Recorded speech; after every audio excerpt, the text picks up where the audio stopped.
Assalamualaikum warahmatullahi wabarakatuh. Selamat datang di channel Mas Aiji. Silakan klik tombol subscribe bagi yang belum dan sebarkan video ini ke teman-teman kalian agar belajar matematika kalian lebih mudah. Terima kasih. Selamat menonton. Pada video kali ini kita akan membahas beberapa latihan soal yang bisa kalian gunakan sebagai persiapan penilaian tengah semester untuk kelas 8 ya. Ini untuk semester ganjil ya. Jadi materinya masih belum banyak. Mungkin untuk semester ganjil di awal-awal itu masih ada Pitagoras ya. Sama nanti beberapa soal tentang lingkaran. Untuk lingkarannya mungkin masih beberapa aja, belum terlalu banyak. Jadi lebih ke teorema Pitagorasnya. Kita bahas mulai dari yang nomor 1. Jenis soal nomor 1 di sini tentang bagaimana kalau misalkan kita ditanyakan tentukan teorema Pitagoras yang berlaku pada masing-masing segitiga berikut. Jadi diingat-ingat teorema Pitagoras itu hanya berlaku pada suatu segitiga siku-siku. Jadi di sini misalkan nih dia siku-sikunya di B, kemudian yang kedua siku-sikunya di H, yang ketiga siku-sikunya di M. Nah, diingat-ingat untuk bisa menuliskan suatu teorema Pitagoras itu langkah pertama adalah kamu menentukan sisi miringnya yang mana dulu. Patokannya adalah sisi miring itu selalu berada di hadapan sudut siku-siku. Jadi misalkan nih segitiga yang warna biru atau segitiga ABC. Dia siku-sikunya di B, maka di hadapannya B yaitu sisi AC menjadi sisi miring. Jadi diingat-ingat di depannya sudut siku-siku selalu merupakan sisi miring gini ya. Sehingga kalau kita tuliskan teorema Pitagorasnya, diingat-ingat teorema Pitagoras adalah jumlah kuadrat dari sisi siku-siku akan sama dengan kuadrat dari sisi miring. Jadi sisi miring letaknya selalu sendirian, boleh di kiri, boleh di kanan. Misalkan kita taruh sebelah kanan sisi miringnya ya. Maka yang pertama kita jumlahkan dari sisi siku-sikunya. Jadi AB kuadrat ditambah BC kuadrat sama dengan sisi miring yaitu AC kuadrat. Boleh juga kalian balik, misalkan AC dulu, AC kuadrat sama dengan AB kuadrat ditambah BC kuadrat, sama aja seperti ini. Nah, selain penulisan dengan titik seperti ini bisa juga menggunakan sisi. Jadi kalau kalian mau menggunakan sisi, misalkan nih, di sini kan ada sudut B, di hadapannya B yaitu sisi AC. Ini dapat kalian misalkan sebagai sisi B kecil. Jadi patokannya sudutnya. Jadi kalau misalkan ada sudut A di hadapannya ini, yang BC ini dapat kita misalkan sebagai sisi A kecil, maka di hadapannya C adalah C kecil. Jadi selain penulisan dalam bentuk dua seperti ini, bisa juga pakai panjang sisi kayak gini. Sehingga kita nulisnya adalah AB itu adalah C ya. C kuadrat ditambah A kecil kuadrat sama dengan B kuadrat. Nah, jadi begini, bisa pakai salah satu dari bentuk ini untuk menentukan teorema Pitagorasnya. Tergantung nanti di soal pilihan jawabannya dalam bentuk yang seperti apa. Nah, kita coba untuk yang segitiga hijau, yang PQR. Karena siku-sikunya di H, maka depannya H ini menjadi sisi miring. Sekalian kita tentukan sisinya ya. Maka di sini adalah sisi H kecil, kemudian di depannya R ya, yang PH ini ya, merupakan sisi R kecil. Maka yang atas ini adalah P kecil. Nah, sehingga kalau kita tuliskan teorema Pitagorasnya menjadi, boleh dari PH dulu, PH kuadrat ditambah HR kuadrat. Jadi dengan yang dijumlahkan itu adalah sisi siku-sikunya. Miringnya kamu taruh sendiri seperti ini, PR kuadrat. Atau boleh juga kita tuliskan sebagai R kuadrat ditambah P kuadrat sama dengan H kuadrat. Bisa pakai salah satu dari ini, tergantung nanti di soal mana yang ditanyakan. Nah, segitiga yang ketiga, yang KLM. Di sini siku-sikunya di M, maka depannya M merupakan sisi miring. Jadi ini sisi L kecil ya. Ini sisi K kecil, yang miring adalah sisi M kecil. Sehingga kalau kita tuliskan jadinya boleh dari LM dulu, LM kuadrat ditambah MK kuadrat akan sama dengan KL kuadrat, atau boleh kita tulis sebagai K kuadrat ditambah L kuadrat sama dengan M kuadrat. Boleh seperti ini. Nah, jadi ini cara untuk menentukan suatu teorema Pitagoras pada segitiga siku-siku. Nah, gimana kalau misalkan soalnya dikembangkan? Kita tidak mencari teoremanya, tapi mencari sisi yang belum diketahui. Seperti nomor 2 ini ya, dari segitiga yang sama tadi ya. Nah, cuman ada sisinya. Kita mencari panjang sisi yang belum diketahui. Misalkan pada segitiga yang biru, diketahui AB-nya 7, BC-nya adalah 24. Nah, langkah pertama tuliskan dulu teorema Pitagorasnya. Ini akan menjadi panjangnya adalah AB kuadrat ditambah BC kuadrat akan sama dengan AC kuadrat. Masukkan sisi yang diketahui. Jadi ini 7 kuadrat ditambah 24 kuadrat sama dengan, nah AC kita cari. Kalau hitung ini jadinya 49, ini 576 ya. Sama dengan AC kuadrat. Ini kita jumlahkan jadinya adalah 625 adalah panjangnya AC kuadrat. Nah, jadi AC berapa? Jadi kamu cari bilangan kuadrat yang hasilnya adalah 625 atau sama kayak akar dari 625 atau sepanjang 25. Nah, jadi seperti ini. Akhirnya ketemulah panjang AC adalah 25. Nah, seperti itu caranya. Gimana kalau misalkan segitiga yang hijau? Caranya juga sama. Tuliskan dulu teoremanya. Jadinya adalah PQ kuadrat ditambah QR kuadrat akan sama dengan PR kuadrat. Seperti itu ya.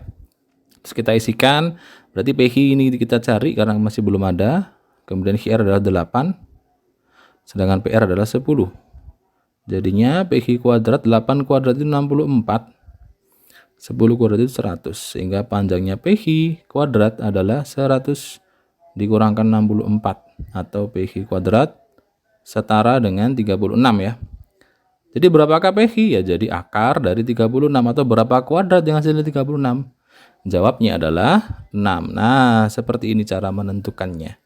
Boleh juga misalkan tidak kalian tuliskan teoremanya tapi langsung gitu ya. Jadi ya paling tidak kalian hafal dulu teoremanya gitu ya. Kalau misalkan langsung misalkan pada segitiga ini ya, yang segitiga ketiga yang KLM ini ya. Ya kan kita tahu bahwa miringnya adalah yang 5 ini kan, maka 5 harus berada sendiri di sini. Maka kita nulisnya adalah 3 kuadrat ditambah yang tanyakan adalah LM ya. Akan sama dengan 5. Nah, boleh juga langsung seperti ini.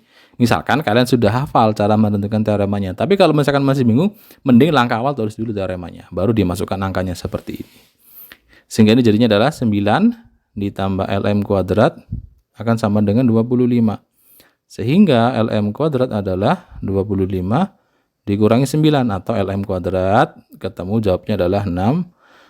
Sehingga LM adalah akar dari 16 atau kita tahu akar 16 itu adalah 4. Nah, jadi seperti ini cara penggunaan teorema Pythagorasnya. Misalkan ditanyakan salah satu sisi pada suatu segitiga yang belum kita ketahui. Nah, bagaimana kalau misalkan diaplikasikan ke dalam suatu soal cerita? Misalkan nomor 3 nih, di sini ada sebuah kapal laut bergerak ke arah barat sejauh 20 km, kemudian berbelok ke selatan dan bergerak sejauh 15 km. Tentukan jarak kapal laut tersebut dari posisi yang semula. Jadi kalian harus ingat-ingat arah mata angin ya. Biasanya ada di peta itu kan orientasinya ya. Kalau pada peta kan utara itu sebelah atas ya. Selatan sebelah bawah. Barat itu sebelah kiri kan ya. Timur itu sebelah kanan. Kayak gini kan. Jadi misalkan ini dari tengah-tengah deh kita berangkatnya. Kemudian kapalnya bergerak ke arah barat, berarti bergerak ke arah kiri. Seret ke kiri, lah ini jaraknya adalah 20 km. Habis ke kiri, dia ke selatan, berarti ke bawah. Ke bawah dia jaraknya adalah sepanjang 15 km. Nah, ditanyakan ini nih, jarak dari posisi semula, berarti sama kayak kita menentukan sisi miringnya, gitu kan ya. Nah, kalau kita tuliskan jadi gimana? Berarti 15 kuadrat ditambah 20 kuadrat sama dengan sisi miring yang tanda tanya. Kita anggap sebagai A misal gitu ya. Jadi A kuadrat. Nah, tinggal kita hitung jadinya. Ini 225 ditambah 400 ya. Sama dengan A kuadrat. Ini kalau kita total jadinya 625. Itu adalah A kuadrat. Sehingga A-nya berapa ya? Berarti akar dari 625 atau ketemu 25. Satunya apa ya? Kilometer. Kita ngikuti yang di atas ya. Nah, jadi jarak kapal tersebut dari posisi semula adalah 25 km. Nah, misalkan soal lagi, tetap aplikasi dari Pythagoras ya, tapi dalam bentuk soal cerita. Sebuah tiang dengan panjang 12 meter akan dipasang pada suatu permukaan tanah. Jika panjang tali baja penahan tiang adalah 13 meter, maka tentukan jarak bagian bawah tali baja dengan tiang. Jadi visualisasinya seperti ini. Penggambarannya lah ya. Kita punya tiang nih. Ini tanah misalkan. Tiang ini tingginya adalah 12. Nah, biasanya tiang itu kan kalau dipasang ada penahannya gitu ya, ada talinya, misalkan talinya gini seret. Nah, kayak gini misalkan penahannya. Tali penahan ini ternyata panjangnya adalah 13 meter. Yang tiang tadi 12 meter ya. Ditanyakan jarak dari bagian bawah tali baja, berarti bagian ini ya, penancap ini sama ke tiang ini jaraknya berapa? Kita anggap sebagai A lah gitu ya. Nah, berapakah panjang A? Nah, ini kan dia kalau kita lihat-lihat ini membentuk suatu segitiga siku-siku kan, siku-siku di bagian bawah tiang sini kan ya. Berarti dia siku-siku. Nah, maka berlaku teorema Pythagoras. Yang jadi sisi miring adalah yang panjang tali atau yang depannya siku-siku ini. Nah, sehingga kita nulisnya adalah A kuadrat ditambah 12 kuadrat akan sama dengan 13 kuadrat. Jadinya A kuadrat ditambah 144 ya, sama dengan 169, sehingga A kuadrat adalah 169 kita kurangkan dengan 144 atau A kuadrat jaraknya ya adalah berapa nih? 25. Sehingga A adalah akar dari 25. Jadi berapa bilangan kalau dikuadratkan jadi 25? Jawabannya adalah 5. Jadi meter seharusnya ya. Jadi jarak antara tiang, bawah tiang ya, dengan panjang talinya tadi, dengan tali baja itu adalah sejauh 5 meter. Seperti ini ya. Bisa juga Pythagoras itu diaplikasikan kepada suatu dimensi 3. Di sini kita pakai balok. Diketahui ada balok ABCDEFGH, panjang AB 8, BC 6, AE 24. Tentukan panjang AC dan AG. Jadi pertama gambar dulu lah ya. Jadi kalau kalian menemukan soal seperti ini ABCD titik FGH, artinya ABCD jadi bagian bawah, FGH jadi bagian atas. Jadi kalau kita gambar gitu ya, ini misalkan seperti ini, kira-kira lah ya.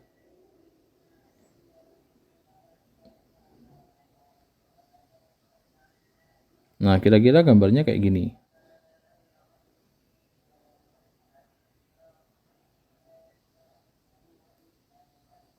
Ini A, ini B, ini C, ini D, ini E, ini F, ini G, ini H. Nah, seperti ini. Nah, diketahui AB-nya 8, BC-nya 6, kemudian apa itu? Oh, AE 24. Pertama, berapakah panjang AC? AC sini berarti ya. Nah, AC itu dan kan dia membentuk segitiga siku-siku dengan BC ya. Jadi AC, BC digabungkan jadi segitiga siku-siku ini. Nah, gini toh, A, B, C. Ini 8, ini 6. Nah, ini berapa? Berarti kita pakai teorema Pythagoras. Sehingga jadinya adalah AB kuadrat ditambah BC kuadrat gitu ya. Akan sama dengan AC kuadrat. Masukkan angka yang diketahui, berarti 8 kuadrat ditambah 6 kuadrat sama dengan AC kuadrat. Jadinya 64 ditambah 36 ya. Sama dengan AC kuadrat, sehingga menjadi 100 adalah AC kuadrat, sehingga panjangnya AC adalah akar dari 100, atau kita tahu panjangnya adalah 10 seperti ini. Nah, ini adalah cara untuk menentukan panjang dari AC. Pertanyaan berikutnya, berapakah panjang dari AG? AG itu kalau kita tarik gini ya. Nah, kalau kita perhatikan AGC itu kan jadi segitiga siku-siku lagi kan ya. Dari A ke C terus ke G. Nah, ini jadi siku-siku lagi. Jadi kita bisa nyari AG-nya. AC tadi sudah kita hitung ketemu 10. Sedangkan GC adalah 24. Nah, ini berapa? Ya sama dengan cara yang sama seperti saat kita mencari AC ya. Jadinya adalah AC kuadrat ditambah CG kuadrat akan sama dengan AG kuadrat. Ini 10, ini 24. AG kita cari. Jadinya 100 ditambah 576 sama dengan AG kuadrat. Jadinya 676 adalah AG kuadrat, sehingga AG itu adalah akar dari 676. Nah, kita tahu akar dari 676 itu adalah 26. Jadi panjangnya AC adalah 10 cm dan panjangnya AG adalah 26 cm. Ini kalau misalkan ditanyakan pada suatu balok. Tapi kalau misalkan pada suatu kubus, nah seperti soal nomor 6 ini lebih sederhana lagi. Jadi kita punya kubus ABCDEFGH dengan panjang rusuknya adalah 8 cm. Tentukan panjang BD dan HB. Kita gambar dulu kubusnya ya, kira-kira gini kubusnya. Kita gambar dulu. Kalian nanti kalau ketemu soal seperti ini usahakan gambarnya sebagus mungkin ya. Jadi lebih mudah kalian nanti belajarnya. Ini A, B, C, D. Usahakan pakai penggaris lah ya. E, F, G, H. Panjangnya 8. Nah, kita tahu kubus itu panjang semua rusuk kan sama ya. BD itu disebut sebagai diagonal sisi. Diagonal sisi pada suatu kubus itu panjangnya adalah A akar 2. Dengan A ini adalah panjang rusuk. Panjang rusuk. Kita tahu tadi panjang rusuknya adalah 8. Sehingga panjangnya BD ya langsung jadi 8 akar 2. Nah, kayak gitu. Nah, kalau HB berapa? HB itu merupakan, ini harusnya lurus ya. HB itu merupakan diagonal ruang. Diagonal ruang. Diagonal ruang dari suatu kubus itu adalah A akar 3. Nah, sehingga HB langsung saja jadi 8 akar 3. Nah, tinggal jawab seperti itu aja kalau ketemu soal tentang kubus. Jadi, panjangnya rusuk itu mempengaruhi panjangnya diagonal sisi, karena diagonal sisi adalah rusuk dikalikan akar 2. Kalau diagonal ruang itu rusuk dikalikan akar 3, seperti itu. Nah, berikutnya aplikasi lain dari bentuk teorema Pitagoras ini kalau misalkan kita menentukan jarak dari dua titik. Jadi kalau kalian tahu jarak diketahui dua titik seperti ini, titik pertama kita anggap sebagai x1, y1, titik kedua adalah x2, y2. Nanti jaraknya, jarak dua titik ya, dua titik itu dapat kita tentukan dengan cara akar dari gitu ya. Di sini adalah x2 dikurangkan x1 di kuadrat ditambah y2 dikurangkan y1 di kuadrat. Nah, tinggal seperti ini. Nah, berarti selisih antara x2 dengan x1 ya. Jadi yang pertama adalah 9 kita kurangkan dengan 3 di kuadrat ditambah dengan 4 kita kurangkan dengan x1-nya adalah y1-nya adalah min 4 ya. Sehingga ini akan menjadi 9 kurang 3 6. 4 min 4 jadi 8. Nah, sehingga akan menjadi 36 ditambah 64 atau dia setara dengan akar 100. Jawabannya adalah 10 satuan. Jadi jarak titik P dengan H dengan koordinat 3,4 dan H-nya adalah 9,4 itu adalah 10 satuan. Seperti itu. Ini salah satu bentuk dari aplikasi penggunaan teorema Pitagoras. Nah, bentuk penggunaan yang lain itu bisa juga digunakan untuk menentukan jenis suatu segitiga. Dengan teorema Pitagoras kita bisa menentukan 3 jenis segitiga. Segitiganya bisa siku-siku, bisa tumpul, bisa merupakan segitiga lancip gitu ya. Nah, kita coba satu persatu. Misalkan nih kita mau menentukan jenis segitiga yang pada soal A. Soal A diketahui panjangnya adalah 7, 24, dan 25. Jadi yang kamu jadi patokan adalah yang paling panjang 25, taruh sebelah kanan. Nanti kita bandingkan antara kuadrat yang awal 7 kuadrat ditambah dengan 24 kuadrat.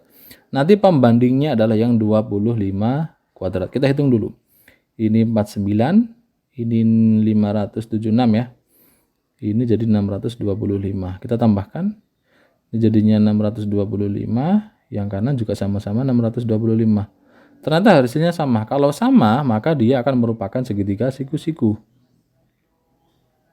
3 siku. Nah, caranya seperti ini untuk menentukan jenis segitiganya. Jadi, patokannya adalah hasil akhir kiri dengan yang kanan. Kalau sama, dia merupakan segitiga siku. Kalau nggak sama gimana? Nanti ada dua kondisi lagi. Seperti seperti soal yang B sama yang C ya. Ini 9, 8, dan 6. Paling panjang yang 9. 9 taruh sebelah kanan ya. Jadinya 8 kuadrat ditambah 6 kuadrat. Pembandingnya nanti 9 kuadrat. Ini jadinya adalah 64. Ini 36. Ini 81. Yang kiri jadi 100. Yang kanan jadi 81. Ternyata lebih gede yang kiri atau lebih gede yang jumlah.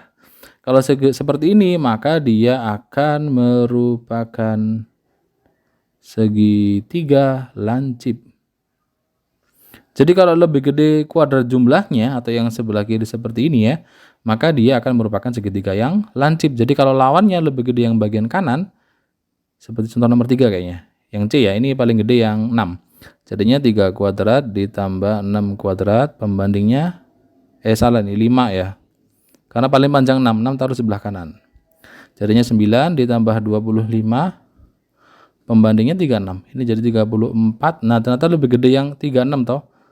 Nah, kalau seperti ini ternyata lebih gede yang bagian sisi terpanjang, maka merupakan segitiga tumpul.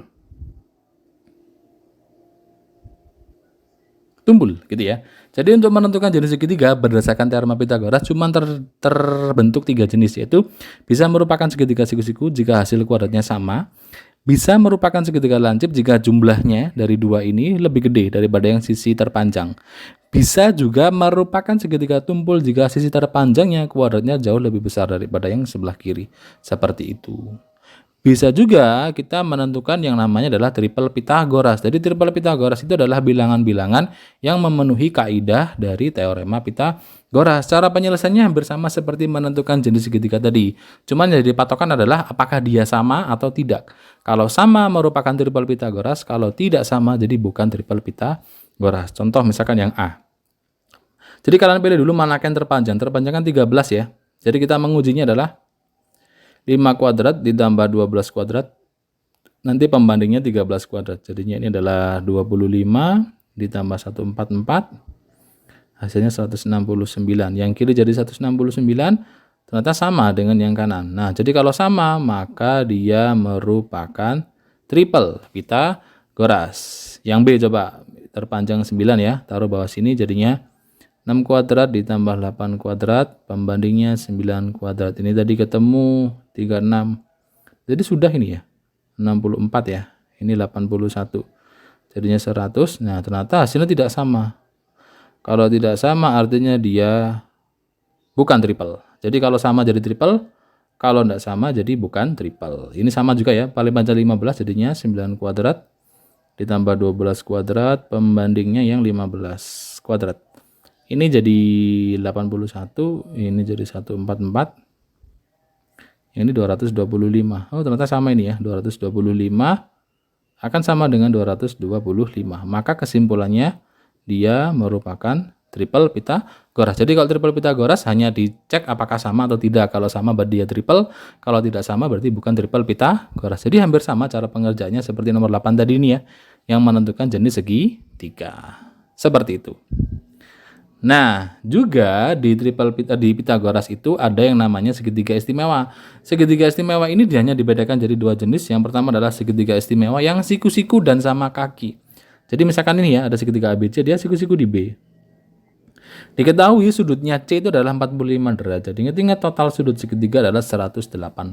Pasti yang atas juga akan merupakan 45 derajat. Pasti dia sama sisi nih. Nah, jadi segitiga siku-siku sama sisi, diingat perbandingan sisinya adalah yang sisi siku-siku panjangnya sama-sama A.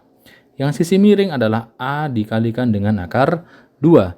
Jadi kalau kita tahu bahwa panjangnya BC itu adalah 4, maka yang AC juga ikut yang AB juga ikut menjadi 4 satuan. Nah, yang sisi miring atau AC adalah A akar 2. Jadi ya 4 akar 2. Nah, seperti ini. Jadi panjangnya AB 4, panjangnya AC adalah 4 akar 2. Jadi dengan perbandingannya ya, yang sisi siku-siku sama-sama A, yang sisi miring adalah A akar 2. Satu lagi, misalkan dia bentuknya adalah segitiga siku-siku, cuman salah satu sisinya sudutnya adalah 30 derajat. Diingat-ingat totalnya 180. Siku-siku itu adalah 90 tambah 30, 120. Maka yang atas pasti adalah 60 derajat. Perbandingan sisinya yang berada di hadapan 30 derajat itu setara dengan A. Depannya 60 adalah A akar 3. Kalau yang sisi miring adalah 2 kali dari A. Jadi kalau kita tahu seperti pada soal nomor 11, panjangnya ini HR atau yang A atau depannya 30 adalah 5, berarti 5 ini merupakan nilainya A. Sehingga PH berapa PH? PH adalah A kalikan akar 3, sehingga ini PH menjadi 5 dikali akar 3 atau 5 akar 3. Selesai seperti itu aja. Nah, PR berapa? PR di sini dia merupakan sisi miring. Sisi miring adalah 2A. Nah, berarti 2 dikalikan 5 atau setara dengan 10. Nah, selesai seperti ini. Nah, gitu ya. Jadi ini bentuk-bentuk soal misalkan kalian ditemui nanti pada penilaian tengah semester tentang teorema Pitagoras. Nah, sekarang kita bahas sedikit tentang yang lingkaran. Jadi lingkaran masih tentang unsur-unsur lingkaran aja ya. Misalkan nih ada satu lingkaran seperti ini, ditanyakan tentukan garis manakah yang merupakan jari-jari. Diingat-ingat, jari-jari itu adalah garis yang ditarik dari pusat lingkaran atau O ke titik yang berada pada lingkaran. Jadi OB, OC, OA itu merupakan jari-jari. Kalau OD bukan, karena dia tidak ditarik sampai ke titik pada lingkaran sini. Jadi harus sampai nyentuh ke lingkaran itu baru bisa dikatakan sebagai suatu jari. Jadi kalau belum nyentuh ya bukan. Sehingga di sini jawabannya bisa apa? Bisa OA, OB, dan OC, gitu ya. Kalau misalkan dari A ke B, nah kalau ada garisnya seperti ini, dari A ke B dan dia melewati pusat lingkaran dan lurus gini ya, itu disebut sebagai diameter. Masih ingat ini ya? Jadi diameter adalah AB. Nah, seperti ini. Soal berikutnya masih dengan tema yang sama ya, unsur-unsur dari lingkaran. Manakah yang merupakan apotema? Apotema itu adalah garis yang ditarik dari pusat lingkaran dan tegak lurus dengan ini. Apa yang namanya? Namanya adalah tali busur. Tali busur di hadapannya. Jadi OD yang siku-siku kayak gini disebut sebagai apotema. Sehingga jawabannya adalah D. Jadi kalau AC itu namanya adalah tali busur. Tapi kalau AC yang melengkung, ya jadi yang bagian depan ini ya. Kalau yang lurus ini tadi kan namanya busur, kalau yang lurus. Kalau misalkan yang melengkung, lurus ini busur, tali busur. Kalau yang melengkung itu namanya adalah busur. Soal terakhir yuk, satu lagi. Nah, daerah yang berwarna kuning adalah, jadi di lingkaran ada dua daerah yang perlu kalian ingat-ingat. Yang berwarna merah seperti potongan pizza atau seperti apa? Es krim ini ya. Itu disebutnya adalah sebagai juring. Jadi yang merah itu juring. Selain merah juga bisa ini ya, misalkan yang warna putih ini ya, ini juga juring. Jadi intinya dia adalah bagian dari satu lingkaran. Dia melibatkan pusat dengan dua titik yang di luar kayak gini. Jadi ini kan pusat, AB di luar, jadi juga merupakan juring yang putih. Nah, kalau yang warna kuning, ujungnya juring kuning itu disebut sebagai tembereng ya. Jadi jawabannya ini adalah tembereng. Jadi tembereng itu dia dipadasi oleh tali busur sama busur seperti itu. Nah, sekian untuk soal kali ini, semoga bermanfaat ya, bisa membantu proses belajar kalian di rumah, bisa membantu kalian untuk mempersiapkan PTS yang bisa kalian hadapi di dalam waktu dekat. Terima kasih sudah menonton. Saya akhiri, wassalamualaikum warahmatullahi wabarakatuh.